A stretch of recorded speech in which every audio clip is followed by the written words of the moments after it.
댓글도 거의 다 남겨놓을 정도로 깊이 듣고 사연자들을 위로하고 응원했죠. 그런데 생각해보니 제가 겪었던 사연도 여기에 올라갈 만큼 크나큰 일이라는 걸 다시금 깨달았고 용기를 내어 글을 쓰게 되었습니다. 제 사연이 채택될지는 모르겠지만 일단 저의 사연을 풀어보도록 하겠습니다. 중산층의 가정에서 자란 저는 또래 친구들과 비교하면 고생을 덜한 것 같아요. 학창시절에도 원하는 학원과 과외를 받았고 대학에 가서도 부모님의 지원으로 등록금을 마련해 따로 알바를 하지 않아도 되었답니다. 그리고 회계사 시험을 준비하는 기간에도 육체적으로 힘들이지 않고 공부에만 매진해 빨리 합격할 수 있었어요. 그렇게 회계사가 되고 나서는 부모님께 의지하지 않아도 되었고 그동안 받았던 많은 돈을 돌려드리기로 했답니다. 4년차 회계사가 되었을 때는 직접 사무실을 차리고 후배 직원 셋을 데리고 와서 함께 일하게 되었어요. 일이 물밀듯이 들어오는 바람에 매일이 바빴고 주말에도 사무실에 나가서 일하는 날들이 보통이었답니다. 저는 일이 즐거워서 다른 데 시간을 투자하지 않았어요. 그러다 보니 남자와 연애를 한 지도 꽤 오래되었답니다.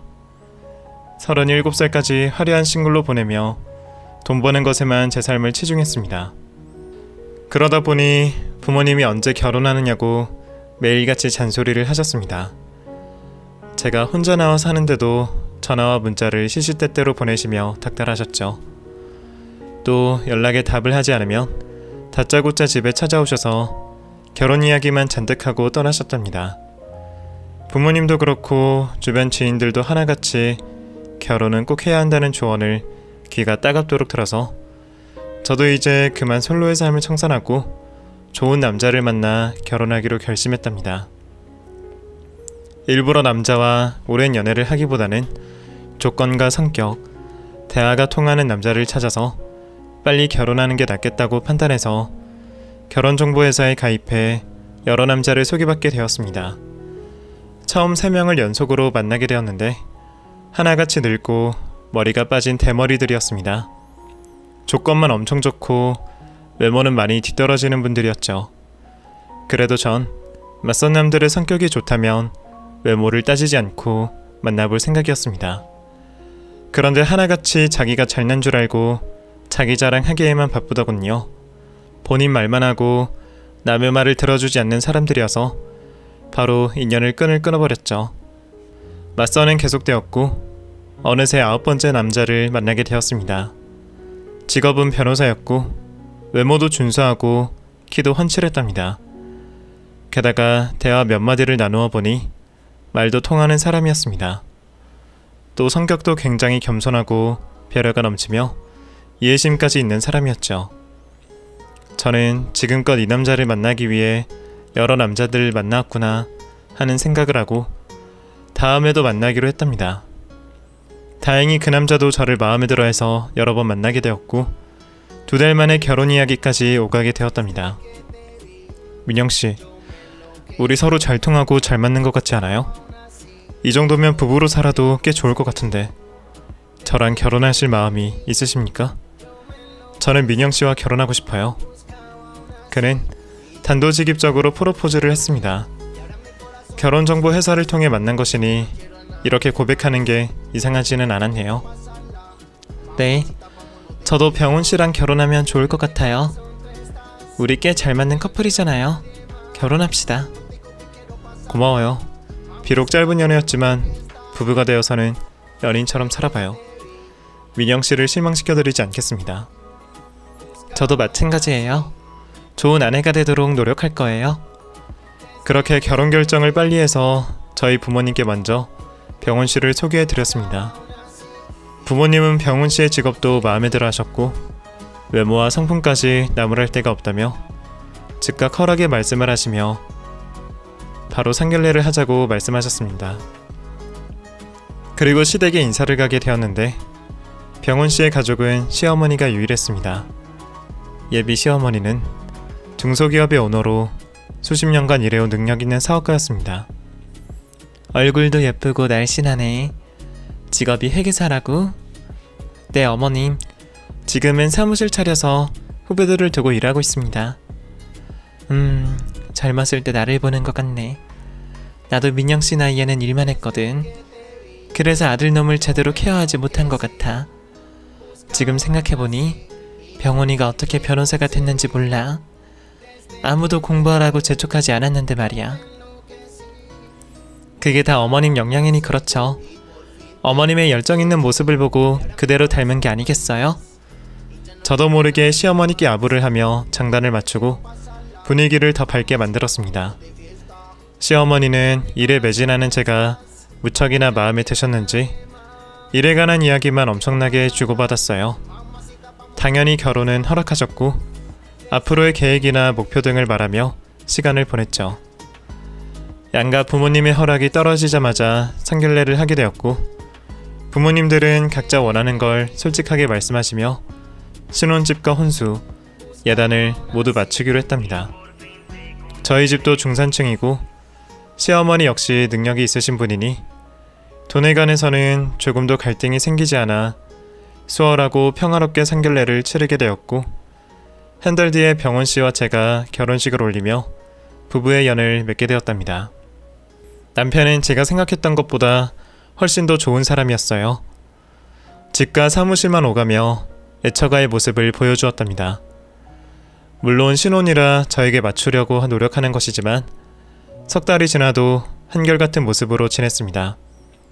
그리고 연애를 짧게 하고 결혼을 해서 그런지 매일이 새로웠습니다.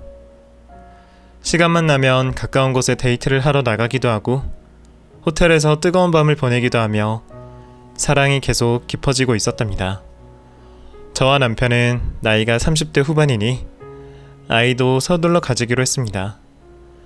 마흔이 넘으면 임신이 힘들기도 하지만 출산하는 고통이 엄청나다는 조언에 계획을 세우고 아이 갖는 데 노력을 했답니다. 몸에 좋은 영양제와 임신이 잘 된다는 음식을 챙겨 먹으며 최선을 다해보았지만 저희 기대처럼 쉽게 임신이 되지 않았습니다. 임신은 공부하듯이 한다고 되는 게 아니라는 걸 뼈저리게 느끼게 되었죠. 그래서 제 남편은 억지로 노력하기보다는 열심히 사랑을 하다 보면 임신이 될 수 있으니 성급하게 생각하지 말고 스트레스도 받지 말라고 일러주었답니다. 모든 면에서 저에 대한 배려가 깊었으니 그 일을 더 사랑하게 되었습니다. 제가 평생을 살아오며 만나본 남자 중 최고였고 죽는 그날까지 함께 살고 싶다는 생각을 매일 하게 되었답니다. 그렇게 신혼생활을 1년을 넘겼는데 역시나 사이좋고 사랑이 넘치는 부부의 모습으로 지냈습니다. 가끔 남편이 지방의 의뢰인을 만나러 가서 외박을 하는 경우를 빼고는 항상 같이 밤을 보냈답니다. 저는 결혼 생활이 이렇게 무탈하게만 하면 좋겠다고 마음속으로 되뇌었는데 그 기대는 얼마 지나지 않아 와장창 깨지고 말았답니다. 당신 이거 뭐야? 당신 핸드폰을 열어봤는데 자기 여보 거리는 이 여자가 누구냔 말이야. 당신 원래 이런 사람이었어? 나랑 결혼하기 전부터 바람을 피워온 거냐고. 나 당신한테 완전 속은 거 맞지? 내 앞에서는 다정한 척 착한 척 다 하더니 위선자였어. 나쁜 자식. 여보, 일단 진정해. 내가 다 설명할게. 사실은 몇 달 전에 의뢰인과 변호사 사이로 만났는데 이 여자가 자꾸 나를 꼬시는 거야. 나는 절대 넘어가지 않을 거라 확신했는데 본능적으로 움직이고 말았어. 뭐, 그래서 본능에 충실했으니 아무 잘못이 없다 이거야? 나 바람 피우는 놈하고는 더 이상 못 사니까 당장 이혼해. 그러자 남편은 바로 무릎을 꿇고 빌기 시작했습니다. 여보, 진짜 미안해. 내 몸뚱아리가 왜 그 짓을 했는지 나도 이해가 안 돼. 내 마음속에는 당신뿐이야. 이건 진심이라고. 이번 한 번만 용서해주면 다신 이런 짓 하지 않을게. 제발 날 버리지 마. 나 당신 없으면 못 산단 말이야. 그이는 몇 시간 동안 무릎을 꿇고 굵은 눈물을 흘리며 진심으로 사죄했고 저와 헤어지는 건 죽을 만큼 힘든 일이라며 사정을 했습니다. 그래서 저는 남편을 용서하게 되었습니다. 남들이 말하는 것처럼 한 번의 실수라는 생각이 들었고 그이와 헤어지는 게 싫어서 용서를 하고 말았답니다. 좋아. 이번 한 번만 눈 감아줄게. 대신 매달 당신 핸드폰 내역서를 나한테 보고하고 카드 내역서를 보고해. 그리고 절대 현금은 쓰지 마. 단돈 1,000원이라도 카드로만 계산해. 알겠어? 만약 내가 시키는 대로 하지 않으면 무조건 이혼이야. 그럼 당연하지. 이렇게까지 된 거 아예 내 통장을 당신이 관리하도록 해. 입출금까지 다 확인하면서 나를 감시하란 말이야. 알겠지? 좋아. 당신이 그렇게까지 반성하고 사과하니까 넘어가 줄게. 그런데 당분간은 각방을 쓰자. 당신이 더럽게 느껴져서 당장은 한 침대를 쓰지 못하겠어. 알았어. 얼마든지 기다릴게. 대신 너무 오래 걸리면 안 돼. 남편은 제 요구를 모두 들어주었고 아무 문제 없이 잘 지내고 있었습니다. 그런데 몇 달 뒤 그이가 다른 사고를 치고 말았습니다. 당신 진짜 미쳤어? 변호사라는 사람이 도박을 해? 내가 아는 당신은 도대체 어떤 사람이야? 결혼한 지 1년 조금 넘었는데 이혼의 3대 조건 중 바람, 도박 이 2가지를 해버렸어. 여보, 이번 일은 진짜 나도 몰랐어. 친구들이 인터넷으로 하길래 따라해봤는데 합법인 줄 알고 그런 거야. 불법이면 하지 않았을 거라고. 그걸 지금 변명이라고 하는 거야? 변호사직이나 돼가지고 인터넷 불법 도박을 몰랐던 게 말이나 돼? 여보, 진짜 미안해. 내가 잘못했어. 그런데 경찰서에서 초범이고 몰랐다고 하니까 벌금으로 끝났잖아. 그러니까 한 번만 봐줘. 다신 불법이고 합법이고 게임 같은 건 하지 않을게. 내가 못 살아. 다음에는 뭐로 나를 놀라게 할 거니? 바람, 도박을 했으니 그 다음은 가정폭력이야? 아니, 내가 아무리 못난 놈이어도 사랑하는 당신을 때리는 일은 절대 없을 거야. 여보, 나 그렇게 바닥 아닌 거 알잖아. 이번에도 한 번만 눈 감아줘. 아휴, 아직도 살 떨리네. 꼴 보기 싫으니까 저리 가. 다음에 또 사고 치면 가만두지 않을 줄 알아. 고마워 여보. 다신 사고치지 않을게. 남편은 애처가인 듯 하면서도 이렇게 저를 끔찍하게 놀랄 짓을 했답니다. 그래도 잘못했다고 싹싹 비니 이혼까지는 생각하지 않고 참아버렸네요. 그렇게 남편은 정신을 차렸는지 매우 잠잠하게 지내며 제 신경을 건들지 않았습니다. 통장 관리도 제가 하고 있었으니 그이가 어디에 돈을 쓰고 핸드폰 내역서를 보며 누구를 만나는지도 모두 알 수 있었습니다. 다행히 바람도 도박도 하지 않고 평범한 남편으로 지냈답니다. 그런데 이번에는 시어머니와 마찰이 시작되었습니다. 매일 바빠서 얼굴 보기도 어려운 분이 어느 날 갑자기 제 사무실로 찾아왔더라고요. 시어머니는 절대 이유 없이 사람을 만나는 분이 아니어서 긴장한 채로 무슨 용건인지 듣게 되었습니다. 세아가, 지금 우리 회사 투자자 하나가 빠져서 그러는데 네가 그 자리를 채우는 게 어떻겠니? 네? 어머님 회사에 투자를 하라고요? 그래, 너 그동안 돈 많이 모았을 거 아니야. 내가 다른 사람한테 기회를 주려고 하다가 네 생각이 나서 제안하는 거야. 우리 회사에 투자해서 돈을 불리면 좋을 것 같아서. 너 내 회사가 얼마나 잘 나가는지 알지? 어머님, 너무 갑작스러워서요. 죄송하지만 저에게 생각할 시간을 주시겠어요? 뭐? 생각? 지금 너한테 로또 같은 기회를 주겠다는데 생각을 하겠다고? 설마 나를 못 믿어서 피하려는 거니? 아니에요 어머님. 아무래도 목돈이 들어가는 거니까 고민을 해봐야 할 것 같아요. 나는 며느리한테 좋은 기회를 주려고 찾아왔는데 기뻐하기는커녕 근심한 얼굴로 나를 대하는구나. 그래, 뭐 생각해봐라. 대신 빨리 결정해. 다른 투자자들이 나한테 투자하겠다고 사정하는 중이니까. 시어머니는 화가 난 채로 제 사무실에서 나가셨고 저는 곧장 후배에게 시어머니 회사에 대한 자료를 수집해달라고 했습니다. 주식부터 매출과 재정 상태까지 알 수 있는 건 모두 알아봐달라고 했죠. 그리고 몇 시간 뒤 시어머니의 회사 상황을 알게 되었는데 매출이 거의 반토막이 난 데다 직원들도 많이 그만둔 실정이었습니다. 급여 지급을 제대로 해주지 않아 퇴사를 한 거더라고요. 그래놓고는 저한테 기회를 주네마네하며 제 돈을 뜯어가려는 속셈이었죠. 그래서 저는 문자로 죄송하지만 투자는 하지 않겠다고 보내드렸습니다. 그러자 시어머니는 저에게 화가 많이 나셨는지 이후 안부 전화를 해도 받지 않으셨어요. 남편이 속을 썩이더니 이번에는 시어머니가 스트레스를 주는 바람에 머리가 아팠네요. 그래도 시간이 좀 지나니 시어머니와 가끔 안부를 주고받는데 성공했고 투자해드리지 못해 죄송하다고 사과드리자 괜찮다고 대답해 주셨네요. 이젠 아무런 문제가 없겠거니 하고 잘 지내고 있는데 남편이라는 사람이 또 사고를 쳤습니다. 이번에는 음주운전으로 3중 추돌 사고를 내고 말았어요. 병원에 입원했다는 연락을 받고 부랴부랴 서둘러 찾아갔더니 그의 팔과 다리에 깁스가 되어 있었습니다. 당신 괜찮아? 여보, 난 괜찮아.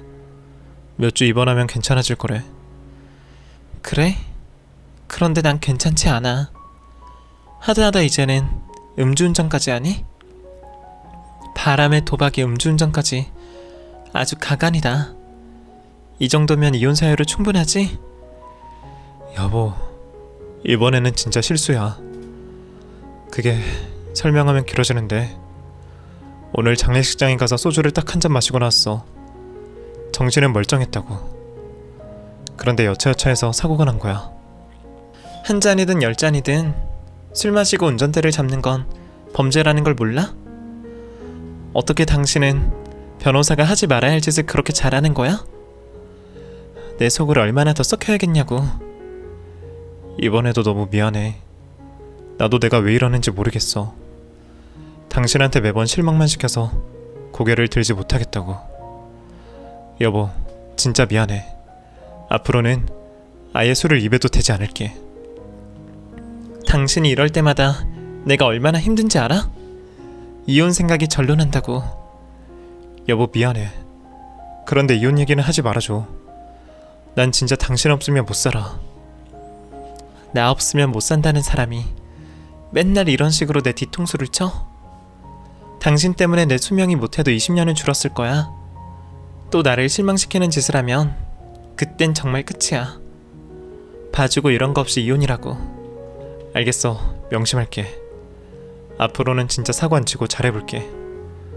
저는 바보같이 또 남편을 용서하게 되었고 사무실과 병원을 오가며 남편 곁을 지켰습니다.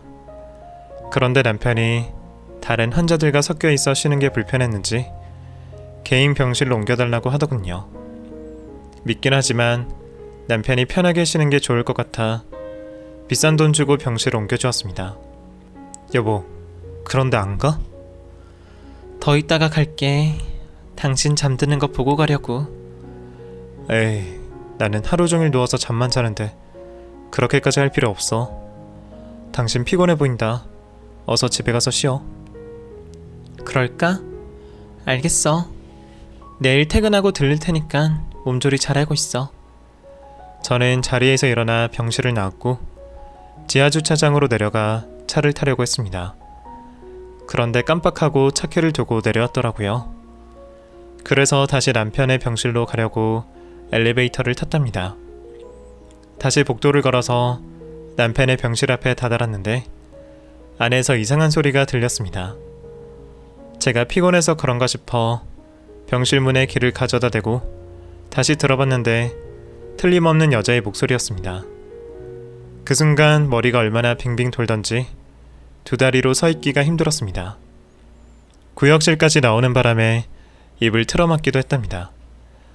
저는 정신을 차리려고 볼을 꼬집고 가슴을 쓸어내렸습니다. 그리고 어떻게 대처해야 할지 생각했네요.